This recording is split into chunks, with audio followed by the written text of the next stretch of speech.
So through the magic of editing, I was able to delete my massive mistake, and we will be able to start again at question 3. So let's go. Let's read it. Just like our first lesson in chapter 7 was about taking these sentences and making a system of equations by using this information. So remember that the first thing we have to do with any of these questions where it's written in English is define our variables. So let's start by talking about X and Y.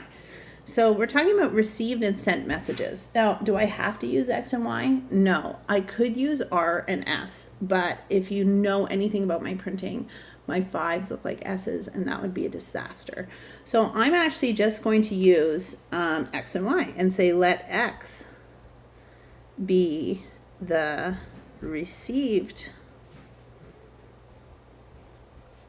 text and Y be the sent text, because that's what they're talking about, received and sent text messages. So the first sentence says Wayne received and sent 60 text messages on his cell phone in one weekend.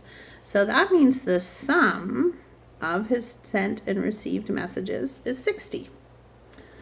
Now the second one is going to require a little bit more thinking. It says he sent 10 more messages than he received. So if I want to make a statement that says Y equal to, that means he sent 10 more than he received. If we want to make this equal, we're going to have to call this X plus 10, because we'll have to add 10 to the received text to make it equal the sent text. Now, what do I have here? 2 equations in 2 unknowns, which is exactly what we want. Now, obviously, we're going to have to graph this, because that's why we're given this big piece of graph paper right here. I'm just going to adjust this a little bit, you guys, so you can see everything I'm doing. And I want you to notice that we're only really given the first quadrant.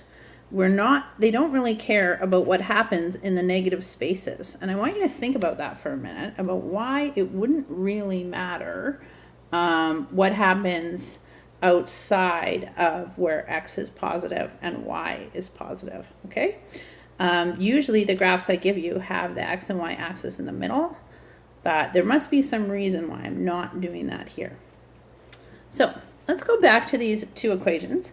I'm going to rewrite one. Instead of X plus Y is equal to 60, I could write it as Y is equal to negative X plus 60, which is the same thing, and puts it into Y is equal to mx plus b form.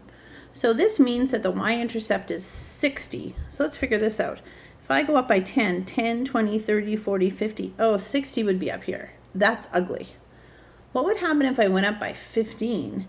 Well, that would make this 30, and this 60, and this 15, and this 45. So there's my y-intercept. Now, the slope here is -1, which means go down 1 over 1, down 1 over 1. What does it mean if I go down 60 then? It means go over 60. So we're going to have the same scale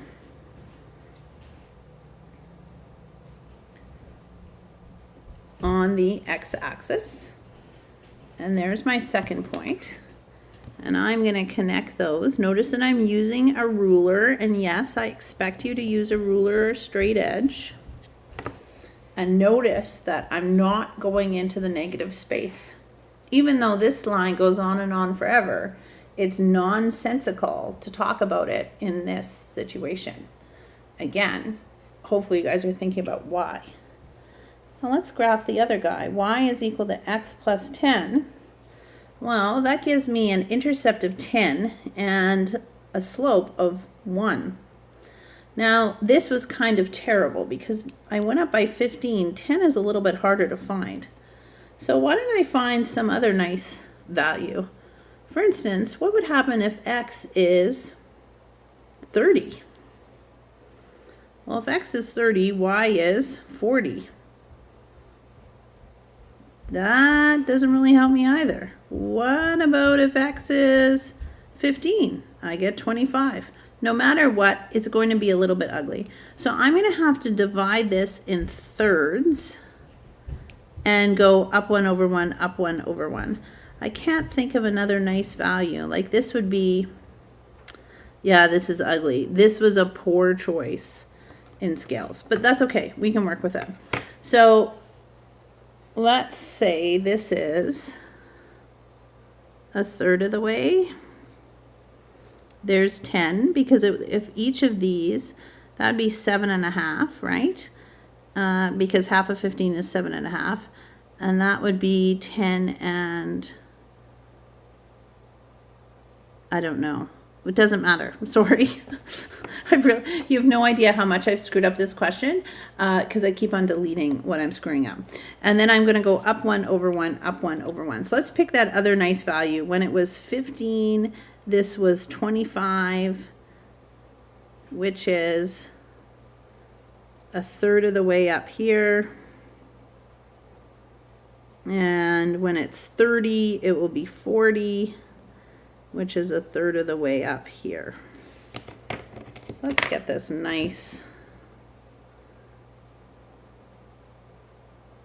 line here.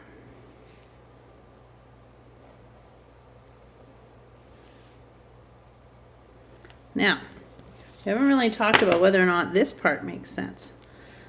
We should realize, though, that we can't have a negative x or a negative y, because you can't send or receive a negative amount of messages.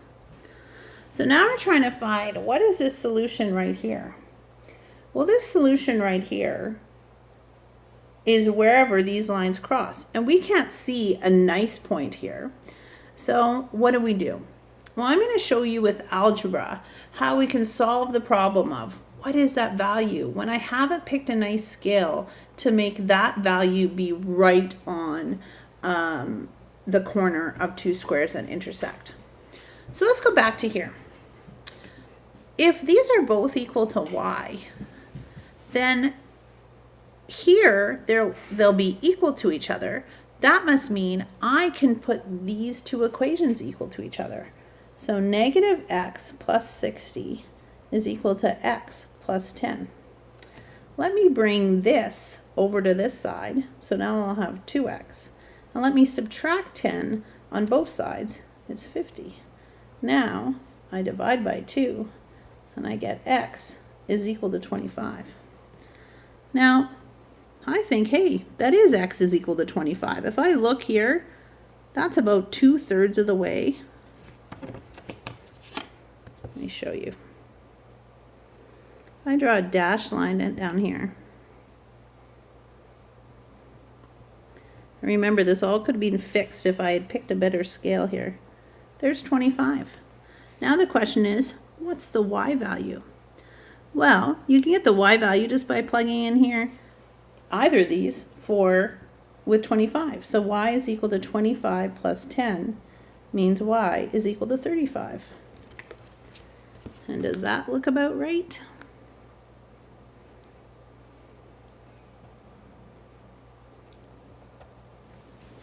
It sure does. So the solution to this equation or system of equations is 25, 35 on the graph. But what does that mean in terms of this question? Well, we have to go all the way back up here where we said, what is x and what is y? Well, x is the received text. This is the received. And 35 is the sent text. So my solution will be not a point, but the answer. Wayne received 25 texts and sent 35 texts. Now, I get that this was kind of ugly. I really do. I see that that's a bit of a problem to, just put those equal to each other. But essentially, that's our next step. And I want to show you that in reality, graphing is a horrible way to solve equations. systems of equations, because rarely does it turn into some nice, beautiful point.